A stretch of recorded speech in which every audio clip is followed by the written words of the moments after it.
Thank you all for your patience as I made my way up here.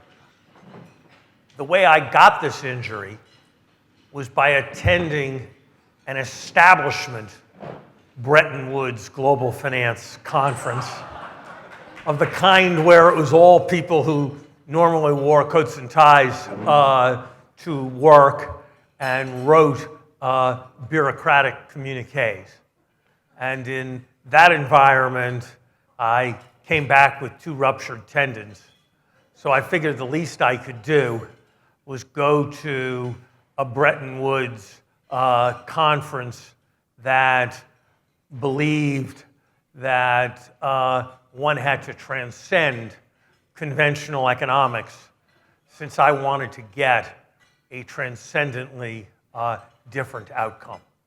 And so I am very glad to be here, and while I suspect I do not agree with the views of a variety of people who are here, I have enormous respect for the idealistic energy, the drive to be creative, and the commitment to world betterment that is reflected in this room. I had planned to make a set of remarks about changing the governance structure of the IMF and having better cooperation between the World Bank and the IMF, and the kind of stuff that one says when one is Treasury Secretary. Getting a feel for this room, it occurred to me that that would be a strategy that would generate minimal interest in my remarks, and so I should probably do something different. So my suggestion as to how we use the next half hour or 45 minutes is that I'll make 4 or 5 observations on subjects that I think are of interest to this group, and then throw it open for questions about anything I said or anything that seems important or relevant to you to ask someone who's had my set of experiences. First, what do I think of when I think of Bretton Woods and its legacy? I don't think with nearly the historical nuance that Ben Steele does, because I don't have the historical knowledge that Ben Steele has. At one level, it's a story of technical system design. How were the pegs going to be set? Under what circumstances were they going to be adjustable? What was the role of gold? What was the division of labor to be between the bank and the fund? If you think about it, actually, the key to understanding it is recognizing that the bank is a fund. It disperses money to poor people, and the fund is a bank. It lends money and collects it very, very rigorously. So one can talk about all those tactics, but I think at a deeper level, the Bretton Woods idea was, let's not have destructive competition between nations and economic nationalism that leads to bad economic outcomes, rising hostilities, and ultimately war. Let's make sure that that doesn't happen in the future. Whatever else you say, I think one has to say that the world has done vastly better over the last 75 years than anyone could reasonably have expected in 1944. Standards of living in rich countries have increased more rapidly over 75 years than they ever did. before. There's been more convergence between poor countries and rich countries than at any prior point in economic history. And for all the problems and all the tragedies and all the risks, the incidence of violent conflict has been remarkably low. Not only did we avoid another war between major countries that could be labeled a world war, but the fraction of the people on planet Earth who died in military conflicts in the last 3 years was 1/5 of what it was in the 1970s. And if you look at the increases in life expectancy, which are the equivalent of curing cancer 6 or 7 times over in the industrial world, if you look at the changes in literacy, if you look at the changes in the role of women, it has been a spectacular 75 years. I think the other thing that's important to understand at the broadest level in thinking about Bretton Woods is that perhaps not at Bretton Woods, but certainly within 4 years after Bretton Woods, the whole thing was only half, at most, I would argue, about the grand principles of economic liberalism and economic integration and friends between nations. And it was half about containing the Russians. And it was half, and it was pulled together by the glue of fear of the Soviet Union. Somebody famously described the objectives of NATO as being to keep the Americans in, the Germans down, and the Russians out. And some parallel kind of logic can, I believe, be applied to the entire Bretton Woods construction. And for all that has happened, it has been, I think, quite successful. Second broad observation. Talking about the agenda of international institutions apart from their shareholders is a kind of bizarre and not very meaningful exercise. You could imagine a conversation about the Summers New family, New is my wife's last name, that was kind of independent of Larry's preferences or Lisa's preferences, but was a kind of general discussion of what would be good for the Summers family to do. But it would be kind of meaningless, because what the Summers family was going to do was some combination of what Lisa and Larry wanted to do. In the same way, much of the discussion I encountered, and I have to say that the more idealistic the person, the more likely they are to make this mistake, takes the form of saying that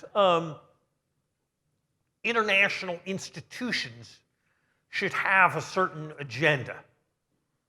You know, the IMF should let there's too much foreign exchange trading by banks anyway, so the IMF should levy a small tax on all international foreign exchange trading and use the proceeds to support women working to install solar collectors that will replace carbon and improve energy efficiency. Well, at some level, that's like a great idea, and you could make a case that if that happened, the world would be a better place. But the management of the IMF has no capacity at all to make anything remotely like that happen unless it is the agenda of the United States and China and France and England. And so anytime you're talking about what an international institution should do, when it wouldn't seem equally reasonable to say the heads of the major countries should instruct the IMF to do X or the World Bank to do Y, I would argue that you are not engaged in a meaningful conversation with respect to what is going to take place on this planet. And that is a difficulty with a lot of the discussion that I encounter about reforming Bretton Woods or doing things in the spirit of Bretton Woods.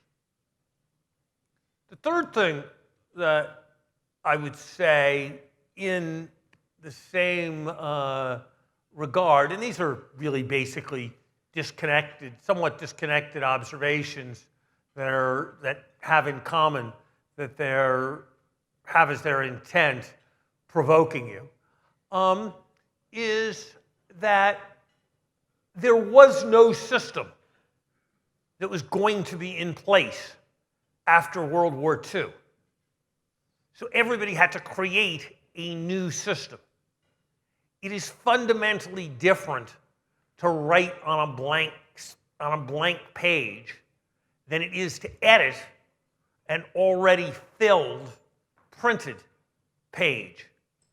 It is fundamentally different to design a city from scratch than to take an existing city and say what should be remodeled.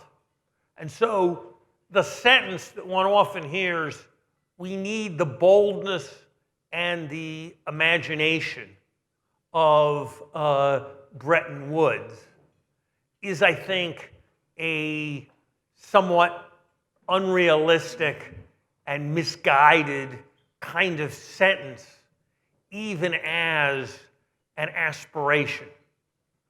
It's very different to conceptualize fixing a highway on which traffic is already flowing than it is to conceptualize building a new highway. The system we have has a lot of traffic flowing on it, and any concept of reform has to maintain, I would argue, an awareness of that. The fourth thing I would say is that the problems largely are national. The United States, at this moment, under this administration, has a set of views about international cooperation and a set of views about seeking short-run mercantile advantage that are likely to be damaging to others and counterproductive to itself. There is a hostility in the electorates of many, many nations to global cooperation. That's a profound political problem, but it's a political problem at the national level that has international ramifications.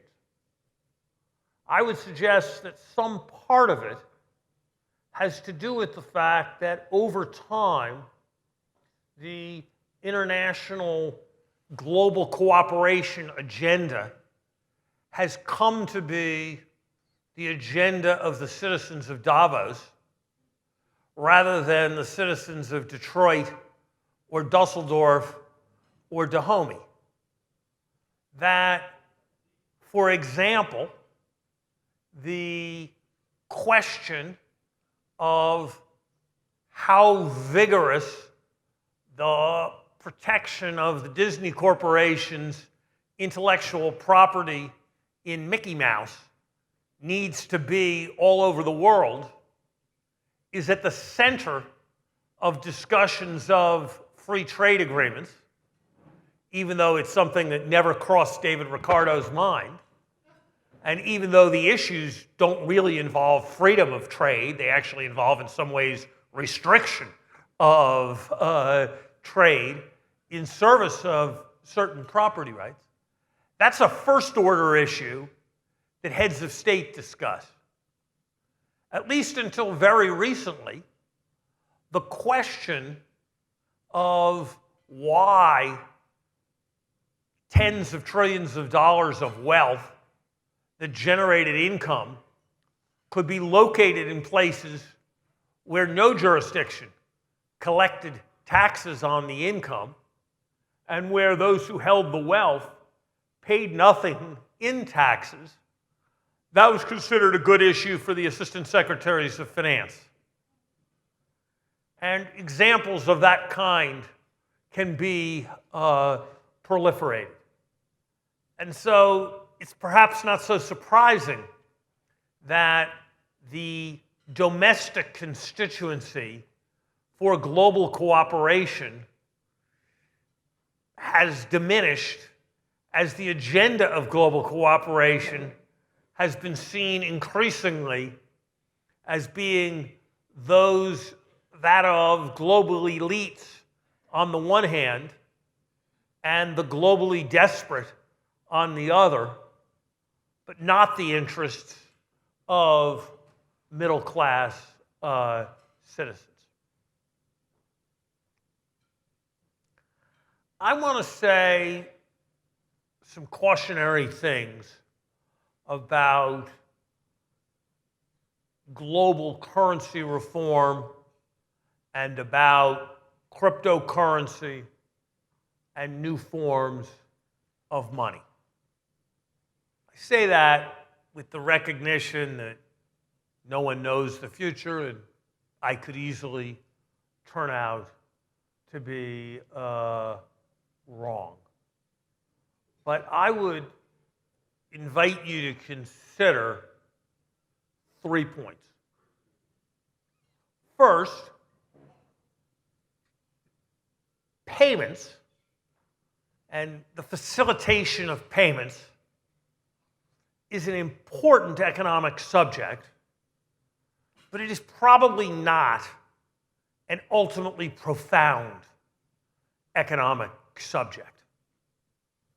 Roughly, the vast majority of consumer spending in the United States today takes place with payments taking place between using debit cards or credit cards, whereas only a negligible percent, probably under 5%, of consumer spending involved debit cards or credit cards or any kinds of cards 50 years ago. And so payment has been entirely altered. But I would suggest that if you asked anybody what were the 50 most important changes in the American economy over the last 50 years, I suspect a majority of thoughtful observers would not list the total transformation of the way in which payments took place as one of them.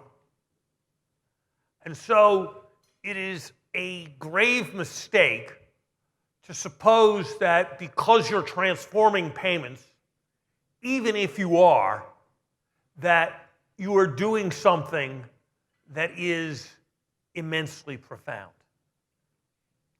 Second thing I would say is that there have probably been, over the last 25 years, substantially more loss and human suffering from currencies that were overly inflexible and overly tied to one another and without capacity for flexible response with changes in relative currency values between countries then there have been problems associated with the lack of common currencies across international borders.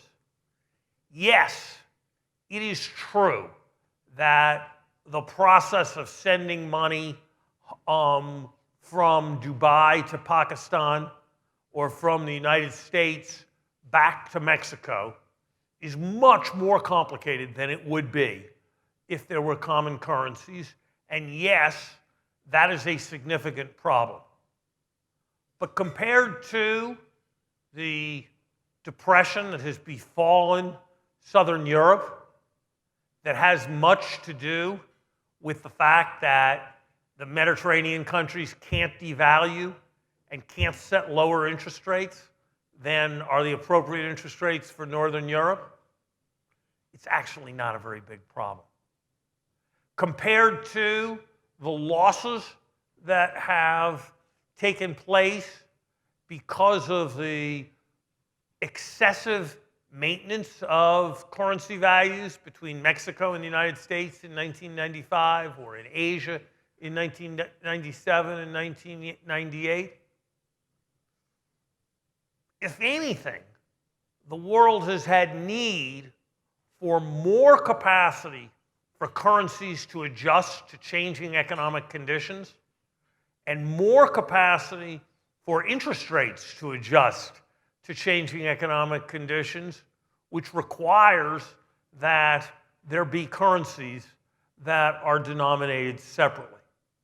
So the aspiration to common global currency does not seem to me likely to be a source of economic efficiency.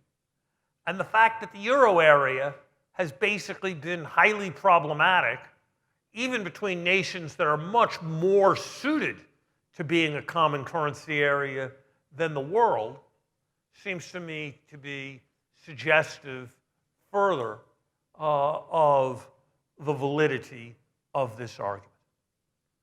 The one problem that the world has been most effective in solving is profligate government money printing that leads to excess inflation. And that is the one problem to which all the mathematics behind Bitcoin is most fundamentally addressed. It would have been reasonable to say in 1980 that a political world did not know how to carry on discretionary monetary policy without succumbing to the short-run tendency of profligacy, and then would be constantly trapped in high inflation.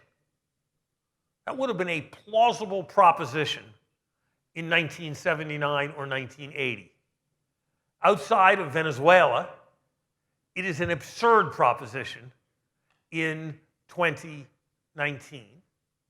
And yet, it is to that problem that cryptocurrency is most fundamentally addressed when it aspires to be something other than a 21st century credit card, an improvement in the facilitation of transaction.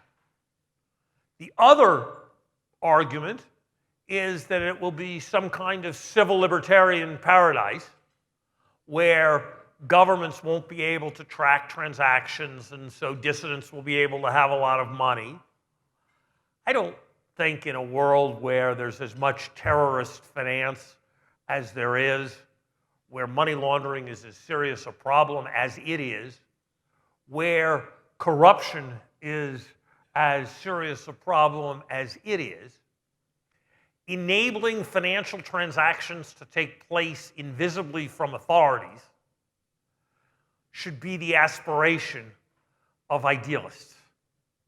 And as a practical proposition, I do not believe that cryptocurrencies will be permitted to flourish in any environment in which that is what takes place. So yes, I support fundamental innovation to facilitate payments, just as I support innovation to reduce traffic congestion, just as I support the development of exchange-traded funds to make it much easier to, with much less friction, to participate in the stock market, just as I thought the microwave was a hugely important innovation in its day because it permitted the heating and cooking of food with much more ease than was possible before. But I do not see the case. So I'm all for it, but the case that this is going to fundamentally change the character of economic life seems to me to not have been made even at this late date. Nor do I imagine that if it somehow all could happen and we returned to the pre-central bank world,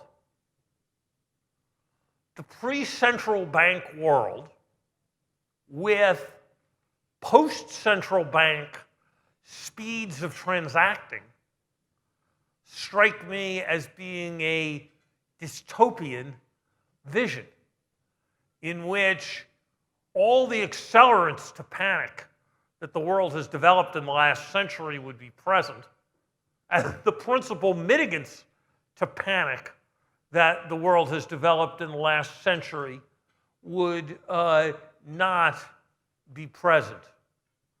So I am with you on more efficient payments and transactions and the promotion of financial inclusion through institutions for storing money that may look very different from today's banks. But to suggest that those are fundamentally society realigning, it seems to me, is a case that has not yet been made. And I would be amazed if in a world where people look back at developments in this 5-year period, in the way that 75 years from now, in the way that we're looking back at 1944 to 1948 and the Marshall Plan, I would be amazed if the innovations around payments were to loom large when that retrospective takes place in 75 years. And I'll just conclude by saying this. I've said, I guess, some variety of the things that one would expect perhaps an old former public official to say, that some will regard as suggesting excessive satisfaction with the status quo. And perhaps that's right. But I would caution 3 things. I would caution that in policy making, as distinct from policy advocacy, the Hippocratic Oath, first, do no harm, is profoundly important to keep in mind. Second, that the main problems are political and domestic, not amenable to some kind of global, my view, to some kind of global solution that is somehow imposed globally after a global clamor. And third, that there is an immense amount to do in the United States and other countries to make the case for more enlightened, more recognizing of the long-run benefits of international cooperation. And when the institutions that there are called into severe and profound question by the sources of idealistic energy, it runs the risk of leaving the field to those who want to tear them down and replace them with nothing at all. And so I would urge recognition of this as you think about crafting the future. Thank you very much for hearing me out.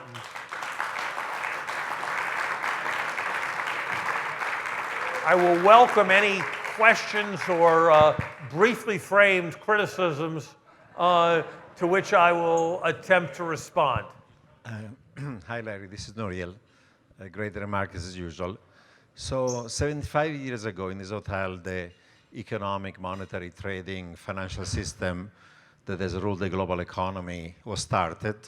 And in 79, China joined it. And in 1989, the former Soviet Union, the country of Iron Curtain, joined it. And we had about 30 years of enhanced globalizations.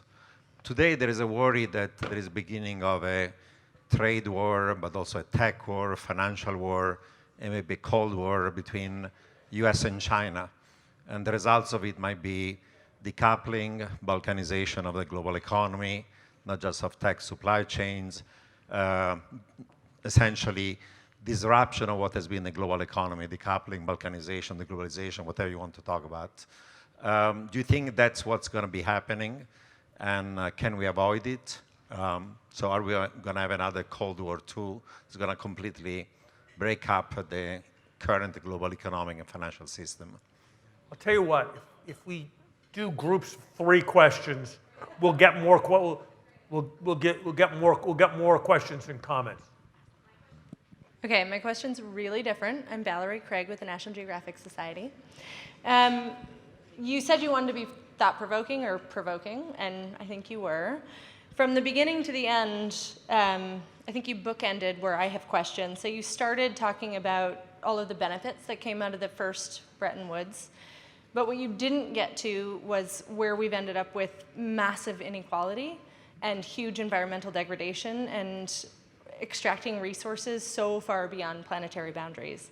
And I think you ended talking about problems being very domestic, but we're exporting so many of our problems today. And so I would love to hear you talk a little bit about your view projecting into the future and how we get to a place where we're actually in a successful, thriving economy, but that's actually existing within our resources and is in a socially just planet.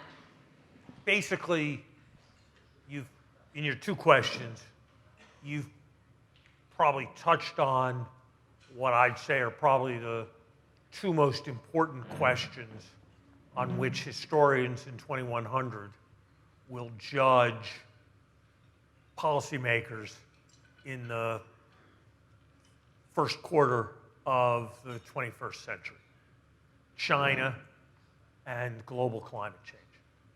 So let me talk about your question first. So first, respectfully, I would not share your view on some of the facts.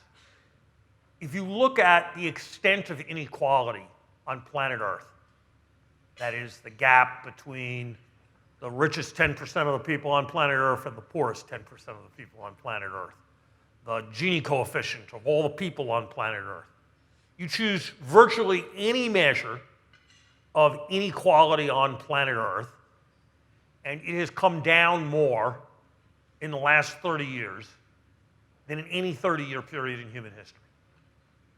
And so this has not been a period, this has been a period when, yes, there is more inequality within the United States. But if you take an ultimately moral view, the progress that has been made in Asia, the progress that has been made in developing countries where they have grown more rapidly than the industrial countries, has been the largest egalitarian thing that ever happened in human history. And that's not some Treasury math guy talking about GDP. If you look at literacy, if you look at life expectancy, if you look at child mortality, it is a miracle that on a reasonable projection by 2035, the child mortality rate globally will be lower than it was in the United States in 1954. The fraction of children who die before the age of 5 is half of what it was in 1990. And so the idea that somehow we've had some big failure and there's an increase in global inequality, I just think very respectfully is just wrong. Climate change is an immense challenge. But some of the other things you said aren't. The world's basically made more progress in finding scarce commodities than it has used in scarce commodities. When I was a graduate student in 1975, the conventional wisdom among people who were not economists, driven by Paul Ehrlich, driven by the Limits to Growth group at MIT, was that the world was going to collapse with a massive famine that would kill 1 billion people in Asia by the end of the 20th century. That was wrong. And it was wrong because there was a profound underestimate of human ingenuity and the capacity to find fuels, of the capacity to develop increasingly efficient ways of planting. There is no reason to think that that specter looms over the next 25 or the next 50 or the next 100 years. And to suppose that we should somehow limit or stop economic growth to protect the planet is to say that all of us in our air-conditioned hotel rooms have decided that it can never be like that for people who live in Africa. And that, it seems to me, would be the least moral, imaginable choice. Is the world where it needs to be on global climate change? Absolutely not. Is the position that the United States is taking remotely acceptable? Absolutely not. What are the right approaches? The right approaches go through two things. The two things that I would argue are responsible for this having been the most successful period in the history of mankind. Science and technology and markets and incentives put together. If we solve global climate change, if the outcome is acceptable, which frankly I'm not certain, but my best guess is that it will be. I won't be here to see what the answer is. It will be because of huge quantities of research that bring the price of solar power and other renewables down to levels below existing prices of energy. And it will be because markets, whether through taxes or through permits, some kind of tradable permits, have provided incentives that have encouraged that research and have encouraged more efficiency. So we're not done. But to somehow suggest that the world has mismanaged the last 75 years, and that there was some alternative vision on offer 75 years ago that would have been better. Some less, look at any lake in the Soviet Union if you want to know about more state-controlled approaches to protection of the environment. Look at how well soils are conserved by desperate African farmers. If you want to know, and compare that with what happens in other parts of the world, if you want to know what happens when you avoid economic growth in the hope that that will produce environmental protection. Look at any measure of environmental quality and just plot it. Look at 189 countries, look at whatever measure of environmental quality you choose, and plot it relative to their income. And you will find that from an income level of about a fifth of the United States down to 100%, the richer the country, the better the environment. And so I would argue that this idea that somehow we need to move beyond thinking about economic growth, move beyond thinking about markets, move beyond technology would very much not be my view. I think that finding ways of more effectively cooperating on global climate change is the profound international cooperation project of our time and should be the focus of idealistic energy. But I find it sad when that idealistic energy is diverted into resisting economic growth or seeking to prevent the depletion of commodities that could mean better lives for desperately poor people. Nouriel, I think the other, if the world goes wrong in the next 15 years, it's distinct from the next 50, I think it'll be because of what happens between the United States and China.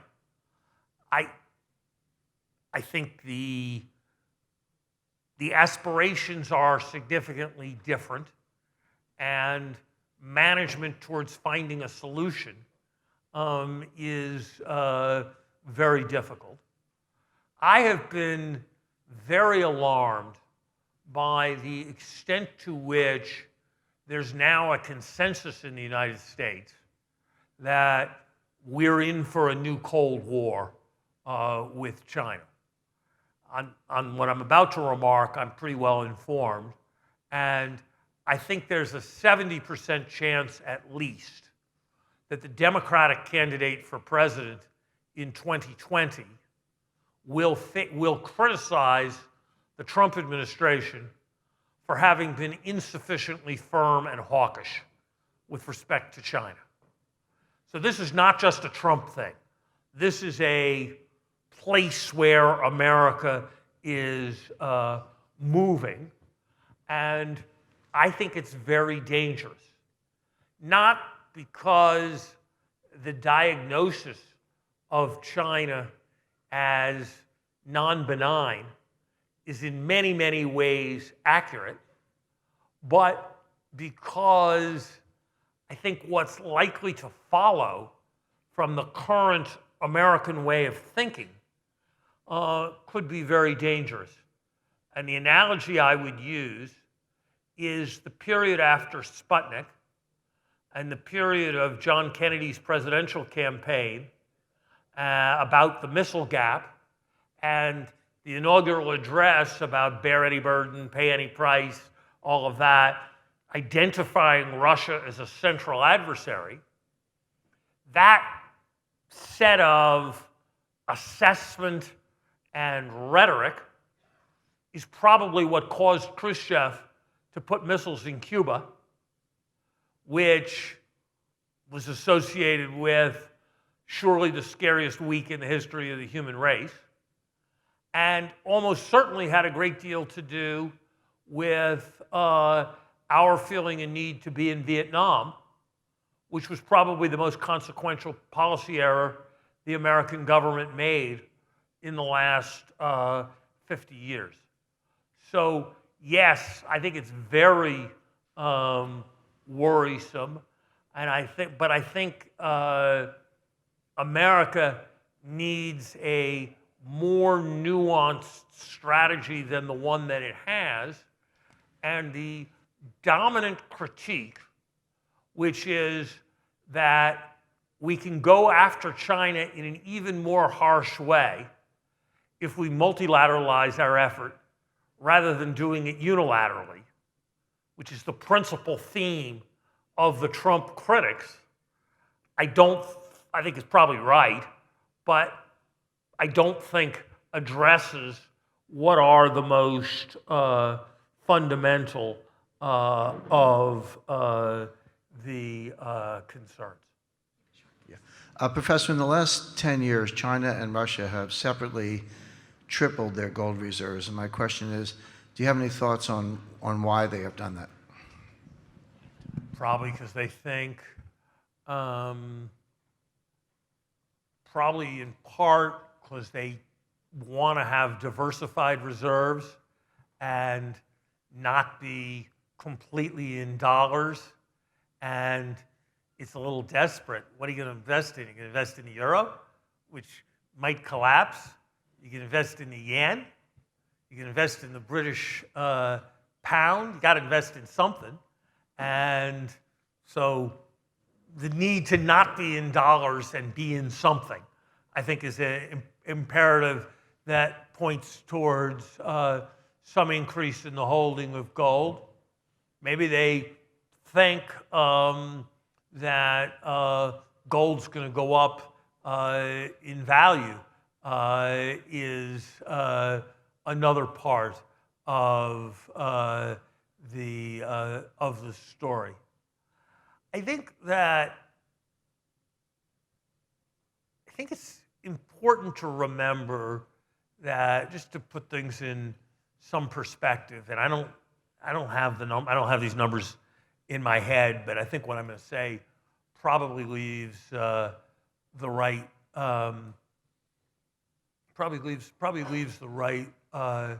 impression. World GDP is on the order of $75 trillion. World wealth is probably on the order of 4 or 5 times that. So call it $400 trillion. The value of all the gold is about 1% of world wealth. And the value of all the Bitcoin and cryptocurrency is about 5% of the value of the gold. So it's about 0.05% of world wealth, or to put it another way, all the cryptocurrency is worth about 25 or 30% of the value of the Microsoft Corporation. And so I think, just as one thinks about these things and the magnitude of their impacts on the global economy, those are sort of useful. That's a sort of useful perspective on it. Thank you very much for the chance to be with you.